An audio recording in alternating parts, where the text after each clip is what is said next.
ஹிஜ்ரி 1448 ஆண்டில் இஸ்லாமிய பொது வருடம் முதலாவது ஹுத்பாவில் இந்த இடத்திலே சந்திக்கக்கூடிய பாக்கியத்தை தந்த அல்லாஹ்வுக்கு புகழனைத்தும் அல்ஹம்துலில்லாஹ். அல்லாஹ்வின் நல்லடியார்களே, சகோதரர்களே, கிறிஸ்துவர்களுக்கு என்று ஒரு வருட கணிப்பீடு, மாத கணிப்பீடு இருக்கிறது. இது ஸல்லல்லாஹு அலைஹி வஸல்லம் அவர்களுக்கு முன்னிருந்தே உருவாக்கப்பட்டு வந்தது. ஆனால் முஸ்லிம்களுக்கு ஒரு தனிப்பட்ட வருட கணிப்பீடு, மாத கணிப்பீடு உருவாக்க வேண்டும் என்ற கவலை சஹாபாக்களுக்கு உருவானது. இது எப்பொழுது உருவானது என்றால், ஸல்லல்லாஹு அலைஹி வஸல்லம் அவர்கள் மரணித்து விட்டார்கள். உமர் ரலியல்லாஹு அன்ஹு அவர்களுடைய ஆட்சி காலம். சஹாபாக்கள் யோசிக்கிறார்கள், இஸ்லாமிய வரலாற்று நிகழ்வுகளை துல்லியமாக எதிர்காலத்தில் வரக்கூடிய சமூகத்திற்கு நாம் அறிவிக்க வேண்டும், எழுத வேண்டும், சொல்ல வேண்டும். எனவே எங்களுக்கென்று தனிப்பட்ட ஒரு வரலாற்று ரீதியிலான வருட கணிப்பீடு தேவை என்பதை உமர் ரலியல்லாஹு அன்ஹு அவர்களோடு மஷூரா பண்ணப்படுகிறது. அவர்களும் சரி காணுகிறார்கள். எனவே முஸ்லிம்களுக்கு என்று ஒரு வருட கணிப்பீட்டை ஆரம்பிப்போம் என்ற முடிவு ஹஜ்ரத் உமர் ரலியல்லாஹு அன்ஹு அவர்களுடைய காலத்தில் எடுக்கப்பட்டது. இப்பொழுது சஹாபாக்கள் மஷூரா பண்ணுகிறார்கள், இந்த வருட கணிப்பீட்டை எதை வைத்து ஆரம்பிக்கலாம்? சஹாபாக்கள் பல மஷூராக்களை சொன்னார்கள். சிலர் ஸல்லல்லாஹு அலைஹி வஸல்லம் அவர்கள் பிறந்த வருடத்தை வைத்து, சிலர் சொல்லுகிறார்கள் ஸல்லல்லாஹு அலைஹி வஸல்லம் இறந்த வருடத்தை வைத்து, நுபுவத், மேராஜ், குர்ஆன் இறங்கியது, இவ்வாறு பல கட்டங்கள் இவைகளை வைத்து எங்களுடைய வருட கணிப்பீட்டை ஆரம்பிப்போம் என்று சொல்லப்பட்ட பொழுது, கடைசியாக ஸல்லல்லாஹு அலைஹி வஸல்லம் அவர்கள் ஹிஜ்ரத் செய்த அந்த ஆண்டை மையப்படுத்தி எங்களுடைய இஸ்லாமிய வருடங்களை ஆரம்பிப்போம் என்ற முடிவுக்கு சஹாபாக்கள் வருகிறார்கள். எனவேதான் ஹிஜ்ரி ஆண்டு என்று சொல்லுகிறோம்.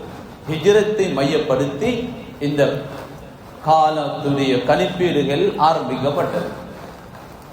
இப்பொழுது எந்த மாதத்தை வைத்து முதல் மாதமாக வருடத்தை ஆரம்பிக்கின்றது என்ற மஷூரா செய்யப்பட்ட பொழுது, அல்லாஹ் குர்ஆனில் சிறந்த மாதம் என்று சொல்லுகின்றானே, மின்ஹா அர்பஅத்துன் ஹுரும், 4 மாதங்கள் இருக்கிறது. அந்த மாதங்களில் ஒன்றான முஹர்ரமுடைய மாதத்தை வைத்து எங்களுடைய வருட கணிப்பீட்டை நாங்கள் ஆரம்பிப்போம், புது வருடத்தை ஆரம்பிக்கலாம் என்ற முடிவுக்கு வருகிறார்கள். ஏன்? நாம் இருக்கக்கூடிய இந்த முஹர்ரமுடைய மாதம் மிக சிறப்பானது. அல்லாஹ் இந்த பூமியில ஏராளமான நிகழ்வுகளை நடாத்தி இருக்கிறான் என்ற பல சிறப்புகள் இந்த மாதத்துக்கு இருக்கிறது. எனவே இந்த முஹர்ரமுடைய மாதத்தை வைத்து புது வருடத்தை ஆரம்பித்தார்கள் உமர் ரலியல்லாஹு அன்ஹு அவர்களுடைய ஆட்சி காலத்தில். ஹிஜ்ரி 1448 ஆண்டில் ஆரம்ப பகுதியில் இருக்கிறோம். 3வது நாளை அடைந்திருக்கிறோம். அல்லாஹ் நல்லடியார்களே, ஆச்சரியம், கசப்பான உண்மை என்ன தெரியுமா? மாற்று மதத்தவர்கள், பாத்திலில் இருக்கக்கூடியவர்கள், அவர்களுடைய புது வருடம் என்றால் பல நாட்களுக்கு முன்னாலே தயாராகி விடுவார்கள். எங்களுடைய சமூகத்தினருக்கு எங்களுடைய புது வருடம் எப்பொழுது ஆரம்பிக்கிறது என்பதும் தெரியாது, புது வருடம் ஆரம்பித்து விட்டதும் தெரியாது என்று எத்தனையாவது தினத்தில் இருக்கிறோம் என்று கூட தெரியாதவர்கள் எம்மில் அதிகமானவர்கள் இருக்கிறார்கள் என்பது கசப்பான உண்மை. அல்லாஹ் நல்லடியார்களே, சகோதரர்களே, அந்த அளவுக்கு இஸ்லாத்தோடு, இஸ்லாமிய அறிவோடு எங்களுடைய தொடர்பு இருக்கிறது. அல்லாஹ் எங்களுக்கு தீனுடைய விளக்கத்தை தந்தருள்வானாக. அல்லாஹ் நல்லடியார்களே, சகோதரர்களே, இந்த முஹர்ரமுடைய மாதத்தில் ஆக முக்கியமான ஒரு அமலை ஸல்லல்லாஹு அலைஹி வஸல்லம் அவர்கள் எங்களுக்கு கற்று தந்திருக்கிறார்கள். அதுதான் தாசுஆ, ஆஷூராவுடைய தினத்தில் நாம் பிடிக்கக்கூடிய நோன்பாக இருக்கிறது. இது பிறை 9, 10 பிடிப்பார்கள். இன்ஷா அல்லாஹ் எதிர் வரக்கூடிய வியாழன் வெள்ளிக்கிழமைகளில் இந்த தினமாக இருக்கும். ஸல்லல்லாஹு அலைஹி வஸல்லம் அவர்கள் மதீனாவுக்கு பெய்திருக்கிறார்கள். மதீனாவில் இருக்கக்கூடிய யகூதிகள் ஆஷூராவுடைய தினத்திலே நோன்பு பிடிக்கிறார்கள். ஸல்லல்லாஹு அலைஹி வஸல்லம் அவர்கள் விசாரித்தார்கள், ஏன் நோன்பு பிடிக்கிறீர்கள்? சொன்னார்கள், மூசா அலைஹிஸ்ஸலாம் அவர்களையும் அவர்களுடைய கௌமையும் அல்லாஹ் பாதுகாத்தது இந்த ஆஷூராவுடைய தினத்திலே தான். எனவே நன்றிக்காக வேண்டி இந்த நோன்பை பிடிக்கிறோம் என்று அவர்கள் சொன்ன பொழுது ஸல்லல்லாஹு அலைஹி வஸல்லம் அவர்கள் சொன்னார்கள், உங்களை விட நன்றி செலுத்துவதற்கு நாங்கள் கடமைப்பட்டவர்கள் என்று சொல்லிவிட்டு சொன்னார்கள், உங்களுக்கு நாங்கள் மாற்றம் செய்ய வேண்டும் என்பதற்காக லஇன் பகைது இலா காபிலின், நான் அடுத்த வருடம் உயிரோடு இருந்தால் லஅஸூமன்ன தாஸிஅ, நான் 9வது நாளும் 10வது நாளும் நோன்பு பிடிப்போம் என்பதாக ஸல்லல்லாஹு அலைஹி வஸல்லம் சொல்லி காட்டினார்கள். எனவே இந்த மாதத்தில் பிறை 9லும் 10லும் நோன்பு நோற்பது மிக முக்கியமான ஒரு சுன்னத்தாக இருக்கிறது. ஸல்லல்லாஹு அலைஹி வஸல்லம் அவர்கள் இதனுடைய சிறப்பை பார்த்து சொன்னார்கள், என்ன தெரியுமா? யாரு ஆஷூராவுடைய தினத்தில் அந்த நோன்பு பிடிக்கிறார்களோ அந்த ஒரு நோன்புக்கு அல்லாஹ் கொடுக்கக்கூடிய கூலி என்ன தெரியுமா?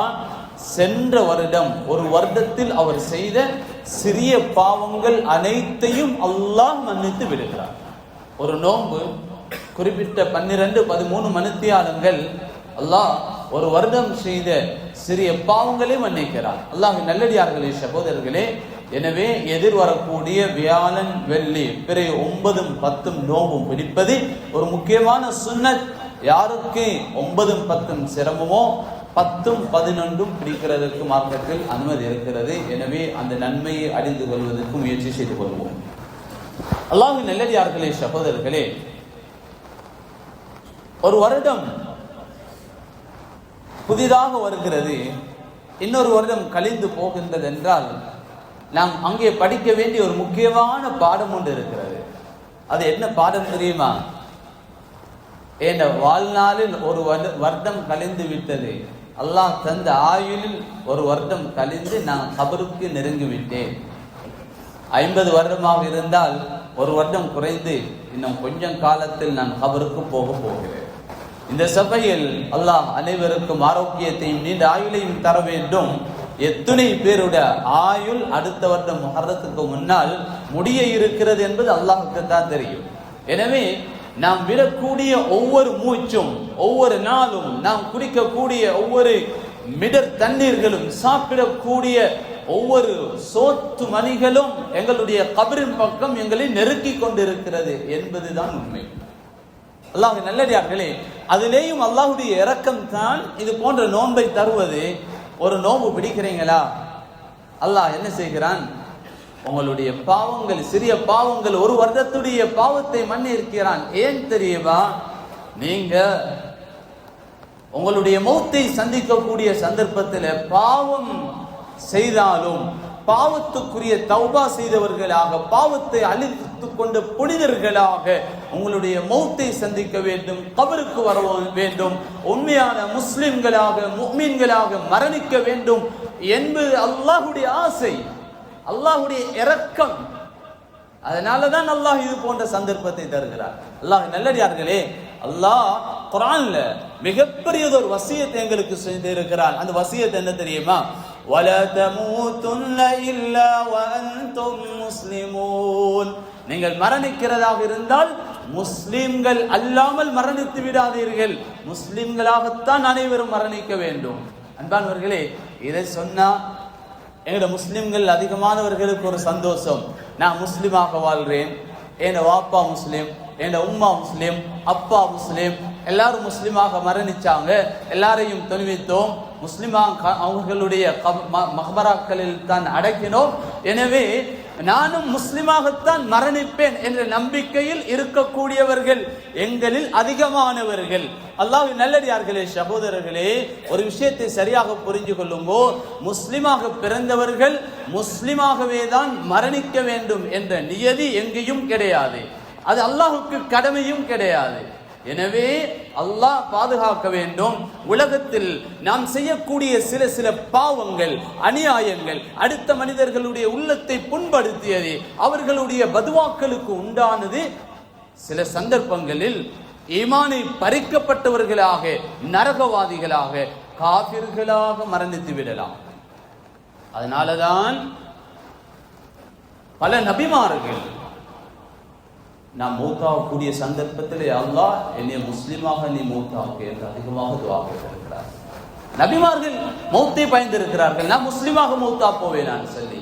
உதாரணமாக ஹஜ்ரத் யூசுப் அலைஹிஸ்ஸலாம், யார் இவர்? பரம்பரையிலே நபிமார்கள். மிஸ்ருடைய ஆட்சியை செய்து கொண்டிருக்கிறார். அவர்களுடைய வாழ்நாளின் கடைசி கட்டம் அல்லாஹ்விடத்தில் ஒரு துஆ கேட்டார்கள். அந்த துஆவை அல்லாஹ் குர்ஆனில் சொல்லுகின்றான். ஹஜ்ரத் யூசுப் அலைஹிஸ்ஸலாம் என்ன சொன்னார்கள் தெரியுமா? ரப்பி قد آتيتني من الملك وعلمتني من تأويل الأحاديث فاطر السماوات والأرض أنت وليي في الدنيا والآخرة توفني مسلما. இது ஹஜ்ரத் யூசுப் அலைஹிஸ்ஸலாம் கேட்ட துஆ. என்ன சொன்னார் தெரியுமா? ரப்பி قد آتيتني من الملك, யா அல்லாஹ் எனக்கு அரசாட்சி செய்யக்கூடிய சந்தர்ப்பத்தை தந்திருக்கிறாய். وعلمتني من تأويل الأحاديث, கனவுகளுக்கு விளக்கம் சொல்லக்கூடிய அறிவையும் எனக்கு கற்றுத் தந்திருக்கிறாய். فاطر السماوات والأرض, வானத்தையும் பூமியையும் படைத்தவனே. أنت وليي في الدنيا والآخرة, இந்த உலகத்திலேயும் மறுமையிலேயும் எனக்கு உதவி செய்யக்கூடியவன் உன்னை தவிர வேற யாருமே இல்லை என்று சொல்லிவிட்டு என்ன தெரியுமா சொல்லுகின்றார்கள்? தவஃபனி முஸ்லிமா, யா அல்லாஹ் என்னை ஒரு முஸ்லிமாக நீ மரணிக்க செய்வாயாக. யாரு? ஒரு நபி. அல்லாஹ்வுடைய நேரடியாக பல உதவிகளை பெற்றவர். பரம்பரையே நபிமார்கள் தான். அவர் ஹஜ்ரத் இப்ராஹிம் அலைஹிஸ்ஸலாம் அவர்களுடைய மகன் ஹஜ்ரத் இஸ்ஹாக் அலைஹிஸ்ஸலாம், இஸ்ஹாக் அலைஹிஸ்ஸலாம் அவர்களுடைய மகன் ஹஜ்ரத் யாக்கூப் அலைஹிஸ்ஸலாம், யாக்கூப் அலைஹிஸ்ஸலாம் அவர்களுடைய மகன் ஹஜ்ரத் யூசுப் அலைஹிஸ்ஸலாம். பரம்பரையே நபிமார்கள். நபியாக இருந்து கொண்டு அல்லாஹ்விடத்தில் என்ன சொல்லுகிறார்கள்? யா அல்லாஹ் கடைசி கட்டத்தில் ஈமான பறிச்சு காஃபிராக என்னை மரணிக்க செய்திராத, என்னை முஸ்லிமாக நீ மரணிக்க செய்வாயா. நபிமார்கள் மூத்தை பயந்திருக்கிறார்கள். எப்படி மூத்தாகுவீங்க சொல்லுங்க. ஏன்? ஹஜ்ரத் இப்ராஹிம் அலைஹிஸ்ஸலாம், இஸ்மாயில் அலைஹிஸ்ஸலாம் ரெண்டு பேரும் காபாவை கட்டினார்கள். எவ்வளோ முக்கியமான நபிமார்கள். இப்ராஹிம் அலைஹிஸ்ஸலாம் அவர்களுடைய வரலாறு பல மணித்தியாலங்கள் நாட்களாக பேசலாம். அல்லாஹ்வோடு எவ்வளோ பேசியவர்கள், அல்லாஹ்வுடைய உதவியை நேரடியாக கண்டவர்கள். காபாவை கட்டி போட்டு ரெண்டு பேரும் சேர்ந்து என்ன தெரியுமா துஆ செய்தார்கள்? ரப்பனா வஜஅல்னா முஸ்லிமைனி லக், யா அல்லாஹ் எங்க ரெண்டு பேரையும் கடைசி வரைக்கும் உன்னை வழிபடக்கூடிய முஸ்லிமாக நீ ஆக்கி அருள்வாயாக, ஈமான பறிச்சிராதே யா அல்லாஹ். நபிமார்கள் முடிவை பயப்படுறாங்க. ஏன்? ஃபிரௌனுடைய சம்பவம் எங்களுக்கு தெரியும். ஃபிரௌனுடைய சம்பவத்தில் அந்த சூனியக்காரர்கள் இஸ்லாத்தை ஏற்றுக்கொண்டார்கள். ஃபிரௌன் சொன்னான், நீங்கள் இந்த கொள்கையை விடாவிட்டால் لأقطعن أيديكم وأرجلكم من خلاف, நீங்க என்னை விட்டுட்டு மூசாவுடைய ரப்பை ஏற்றுக்கொண்டிருக்கிறீர்களா? لأقطعن أيديكم وأرجلكم من خلاف, ஒரு பக்கம் கையையும் மற்ற பக்கம் காலையும் நாம் வெட்டி وَلَأُصَلِّبَنَّكُمْ فِي جُذُوعِ النَّخْلِ, உங்களை இரத்தம் வடியக்கூடிய நிலைமையில அப்படியே உயிரோடு சிலுவையில் அறைவேன் சொன்னான். وَلَتَعْلَمُنَّ أَيُّنَا أَشَدُّ عَذَابًا, நான் உங்களுக்கு தார தண்டனையை பார்த்தா நீங்க விளங்குவீங்க, தண்டிக்கிறதுல நான் கடினமானவனா மூசாவுடைய ரப்பு கடினமானவனா என்று விளங்குவீங்க. இந்த நேரத்தில் அல்லாஹ் நல்லடியார்கள் எப்ப யாரு காபிராக இருந்து இஸ்லாத்துக்கு வந்துட்டார்கள் அல்லாஹ் முழு பாவத்தை மன்னித்து விடுவான். அந்த மக்கள், அந்த சூனியக்காரர்கள் இஸ்லாத்தை ஏற்றுக்கொண்டு விட்டார்கள். உடனே அல்லாஹ் என்ன தெரியுமா சொன்னார்கள்? ரப்பனா அஃப்ரிக் அலைனா ஸப்ரா, இந்த ஃபிரௌன் என்ன அநியாயம் செய்தாலும் சரி, எங்கட உடம்புகளை துண்டு துண்டாக்க வெட்டினாலும் சரி, நெருப்புல போட்டு பத்து வைத்தாலும் சரி, அஃப்ரிக் அலைனா ஸப்ரா, எங்களுக்கு வாழ்க்கையில பொறுமையை தாயா அல்லாஹ், வதவஃபனா முஸ்லிமீன், முஸ்லிம்களாகவே தான் எங்களை மரணிக்க வைக்கணும் யா அல்லாஹ். ஈமான பறிச்சிடாத. முடிவை பயப்படுறாங்க. நபி ஸல்லல்லாஹு அலைஹி வஸல்லம் அவர்களுக்கு பின்னால் இருந்த உலமாக்கள் எல்லாம் தொழுகைக்கு பின்னால் அதிகமாக ஒரு துஆவை கேட்பார்கள். எங்களுக்கெல்லாம் காதல் விழக்கூடிய துஆ தான், அல்லாஹும்ம அஹ்சின் ஆகிபதனா ஃபில் உமூரி குல்லிஹா, எங்கள் எல்லா விடயத்திலேயும் முடிவை நல்லாக்கி தருவாயாக யா அல்லாஹ். தெரியும். அதே போல சொல்வார்கள் வதவஃபனா முஸ்லிமீன், எங்களை முஸ்லிம்களாக மரணிக்க செய்வாய். ஏன் முடிவை பயப்படுறாங்க தெரியுமா? அல்லாஹ்வின் நல்லடியார்களே, முஸ்லிமாக வாழ்ந்தவர்கள் எல்லாம் முஸ்லிமாகத்தான் மரணிக்க வேண்டும் என்ற நிபந்தனை கிடையாது. வரலாற்றை பறித்து பாருங்க. பலாமுல் பாவுராவுடைய அல்லாஹ் சம்பவத்தை சொல்றானே குர்ஆன்ல. அல்லாஹ்வுடைய விலாயத்தை எங்களை போல அல்ல. அல்லாஹ்வுடைய விலாயத் என்றால் அல்லாஹ்வுடைய நேரடி தொடர்பு. பலாமுல் பாவுரா பூமியில் இருந்து அல்லாஹ்வுடைய அர்ஷை பார்த்து பாடம் நடத்துவார். அல்லாஹ் துஆ கேட்டா நேரடியாக கபூல் ஆகும். எவ்வளவு அல்லாஹ்வுடைய தொடர்பு. முடிவை பாருங்க. ஒரு பாவத்தை செஞ்சாரு, அல்லாஹ் முடிவை எப்படி ஆக்கினான் தெரியுமா? அவரை நரகவாசியாக மௌத்தாக்கினான். அல்லாஹ் குர்ஆனில் இன்றைக்கும் சொல்லுகின்றான். பல்அமு பின் பாவுராவுக்கு உதாரணம் என்ன தெரியுமா? ஃபமதலுஹு கமதலில் கல்ப், இவனுக்கு உதாரணம் நாயை போன்றது என்று அல்லாஹ் முடிவை பாருங்கள். ஒரு கட்டத்தில் அல்லாஹ்வுடைய தொடர்பு, அந்த அளவுக்கு தொடர்பு எனக்கும் உங்களுக்கும் இதுவரைக்கும் வரல. முடிவு நரகவாசியாக மூத்தா போறார். ஸல்லல்லாஹு அலைஹி வஸல்லம் அவர்களுடைய காலம் உஹதுடைய யுத்தம் நடக்குது.